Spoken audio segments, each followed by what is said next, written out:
Hi guys, I'm Amy. I feel guided to come on and do a reading for the Masculine Collective. So Spirit, please show me what it is this Masculine Collective needs to see and hear today.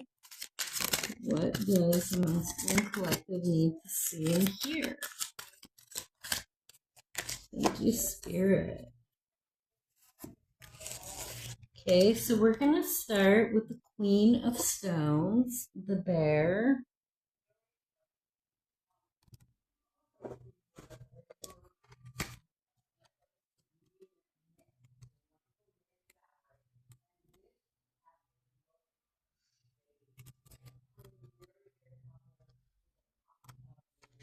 Okay, so this is on page 127. That number could be relevant to you. Richness and plenty surround you. Your bounty and welcoming nature make you popular with all. Many depend on you, and your natural sensuality makes you powerfully attractive to others.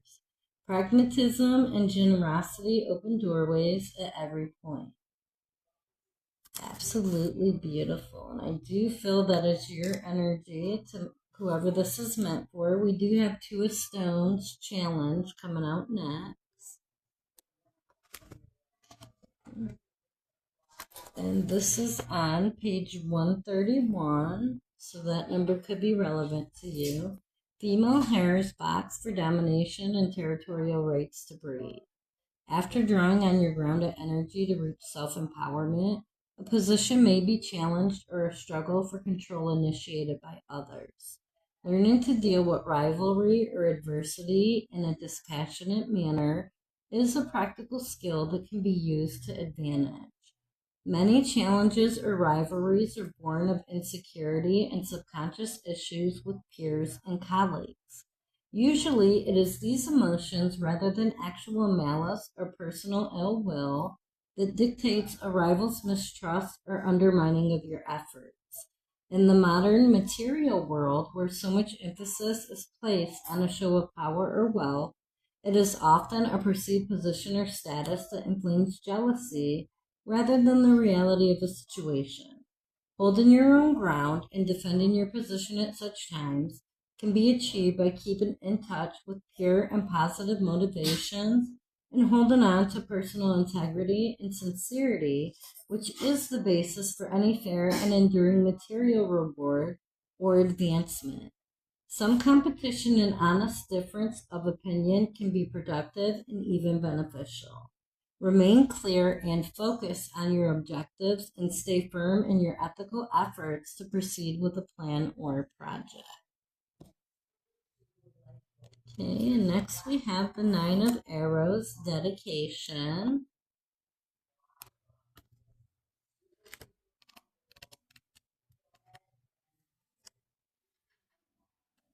Okay, and this is on page 93. That number could be relevant to you. The spiritual warrior dedicates their arrows of inspiration by playing the bow as an instrument of summoning. The inner oath helps keep one on a balanced footing by dedicating skills to a greater good. To heed the calling to dedicate one's life to any skill, spiritual path, belief system, or philosophy requires sincerity, self-discipline, and hard work. It is a sacred summoning that requires time and effort.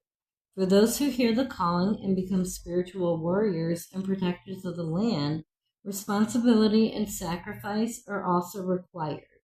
To deny that the human species has had a negative effect on the planet's climate and atmosphere seems totally redundant.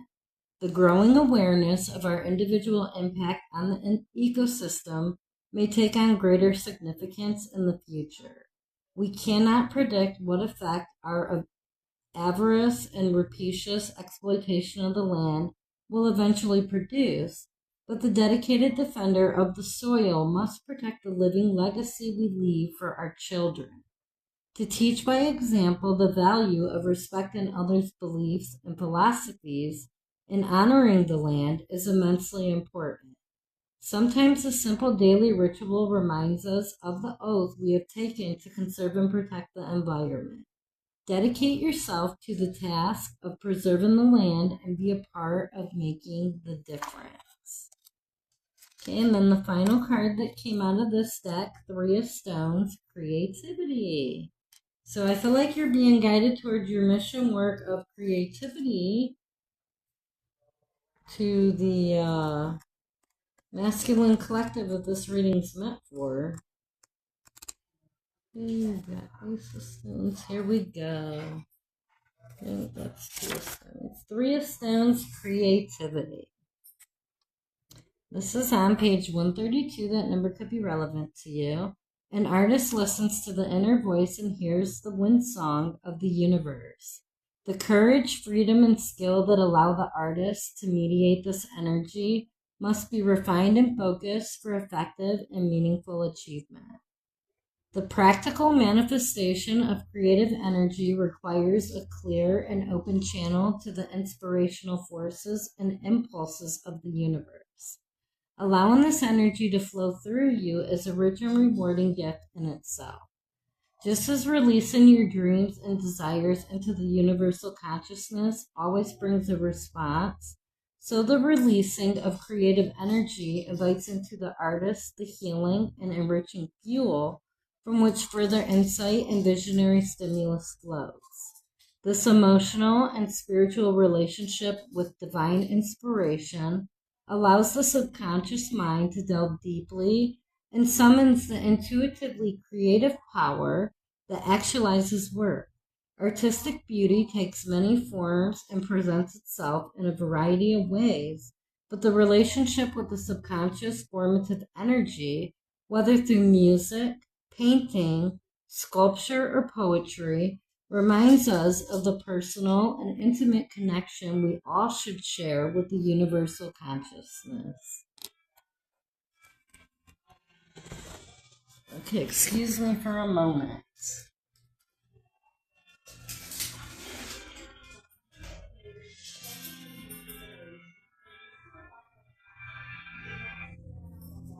Hello? It is.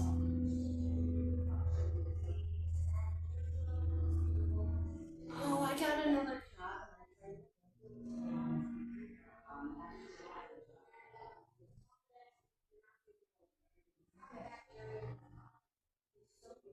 Thank you so much. Yes, thank you so much.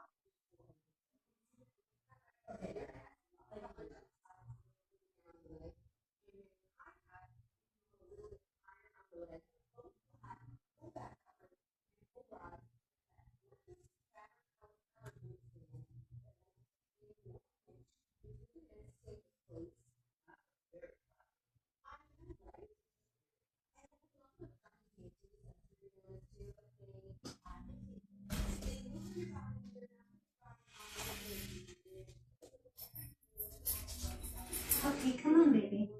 Come on. There's plenty of room. Come on. Are you coming? Okay, I'll just leave the door like that, okay? You can bet. Okay, I apologize for that. I had a phone interview. So perhaps if you're looking for a job, you're going to get a phone interview. But I actually just started a new job, which I'm actually currently at, so I do not need that interview now.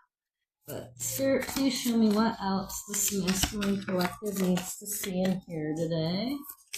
What does this masculine collective need to see and hear? Okay, thank you, Spirit.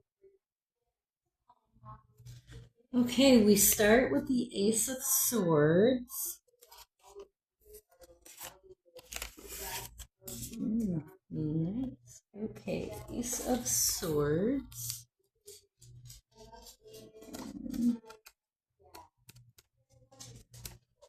Okay, this is on pages 104 and 105. Those numbers could be relevant to you. When lightning strikes, the whole world seems to light up for just 1 second. It's as though you can see everything, and this vision lingers on even through the storm. Such is the power of the Ace of Swords. Your mind will become clear, your thoughts precise. It's a great time to make those decisions you've been putting off. Okay, next we have the Devil. Devil is in the Major Arcana. Number 15.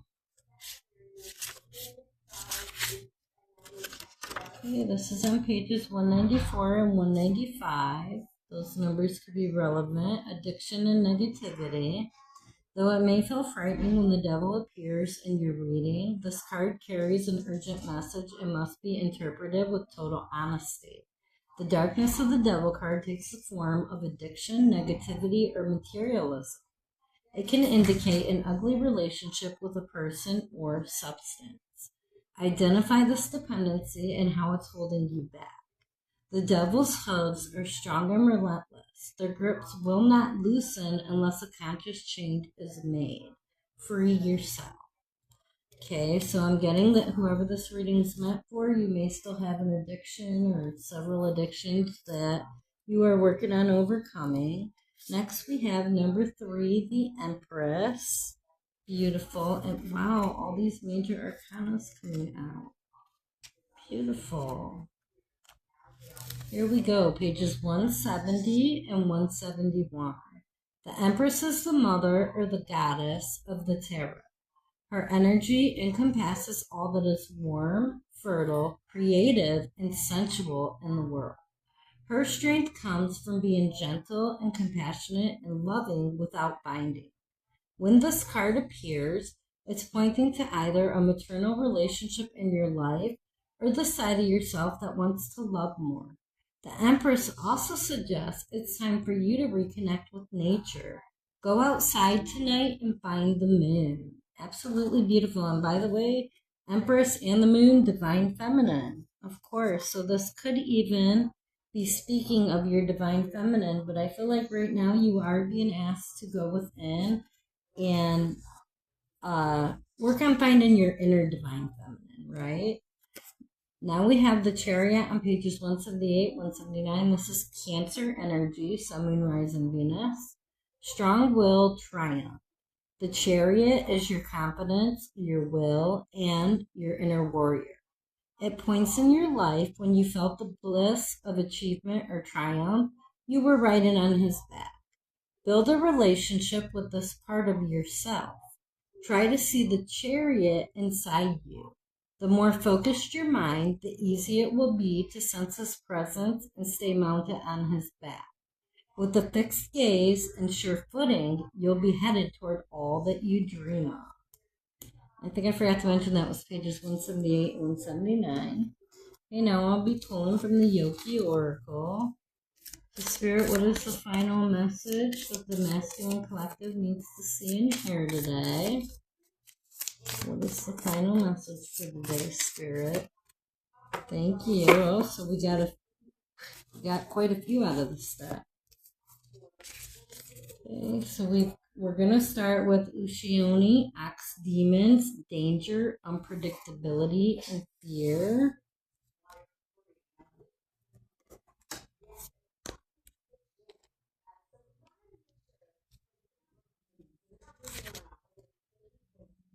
Okay, 1 inch ahead, darkness. Near lakes, rivers, and swamps, the Ushioni hide, waiting. These brutal yoki have an ox's head, a giant spider body, horns, and fangs. They are so dangerous that if one just licks your shadow, you could die. Worse, they're utterly silent when they sneak up on you. The saying, 1 inch ahead darkness, reminds you of life's uncertainty. You have no idea what lies in your future, not even 1 inch ahead. Like the Ushioni lurking nearby, the future is unpredictable. This prospect can be unsettling, but it's also where new possibilities reside. Stay mindful and mentally rehearse potential problems to fortify your resilience. While uncertainty is inevitable, careful steps in preparation can help you navigate the unknown. Reflection: how can you prepare for the unpredictable future while acknowledging the fear it evokes? Okay, next we have Nupepo, Fleshy Blob Monsters. Hidden worth, self-acceptance, accepting others.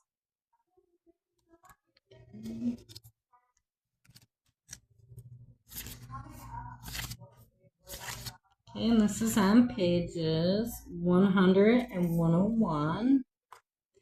Inner self over outward appearance. Lumbering through the temple grounds at night, the Nupepo appear as a really smelly blob of flesh. Beneath its grotesque exterior lies a gentle, harmless creature. Legend has it that a piece of its flesh, if you can look beyond its repulsive appearance, will give you eternal life. The saying, Matami Yori Nakami, reminds you to recognize the beauty that lies within. Don't be fooled by looks. Instead, focus on the inner qualities of integrity, kindness, wisdom, and strong character. In a world saturated with carefully curated images, it's easy to fixate on superficiality and how you perceive both others and yourself. This card urges you to see beyond the filter, both literal and metaphorical. The inner self counts most. Reflection. Where are you focusing too much on appearances? How can you uncover the hidden value in others? And that's by uncovering the hidden value in yourself. Go with the answers always to go within. Okay, now we got Reiju, Thunder Beast, eccentricity, unpredictability, individuality. Beautiful. I love that. And this is what we all aim to be, right? So this is on pages 110 and 111. And if you're a divine masculine, you already know 111's a relevant number for you. Okay, eccentric and unapologetically unique. With a crackle of lightning and a rumble of thunder, the Reiju bursts through a storm cloud and starts zipping around frantically. This energetic yogi looks like a ball of electric chaos, a wolf cloaked in blue and white energy, or some bizarre creature with long claws and fangs. Its form is as unpredictable as its behavior. Fuguwari literally means changing like the wind or a shift in style, but it can also be translated as peculiar, eccentric, or unique. This card reminds you that eccentricity is a source of strength and beauty. Sometimes shaking off the confines of routine and embracing your quirks can reinvigorate your energy and create opportunities for growth and reinvention.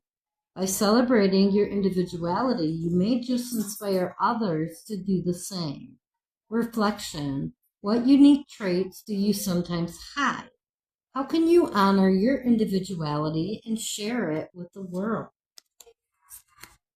Okay, and the final card, Oni, Ogres or Demons. Fear, courage, and strength.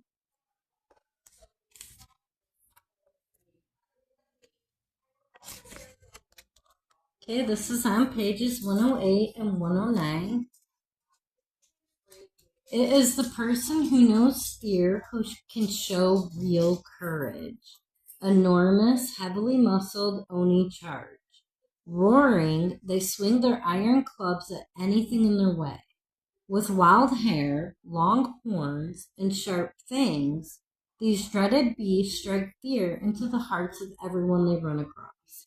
The old Japanese adage, it is the person who knows fear who can show real courage, states that true bravery isn't about denying that you're afraid of or running unprepared into a dangerous situation. Real courage is understanding the risks of a difficult situation, then, while keeping a cool head, making a strategy to move forward despite your fears. Reflection. What frightens you and is holding you back? How can you examine it, decide the best path to take, and move forward bravely? And now I'm going to leave this reading here. I thank you for watching, and I hope you have a great day.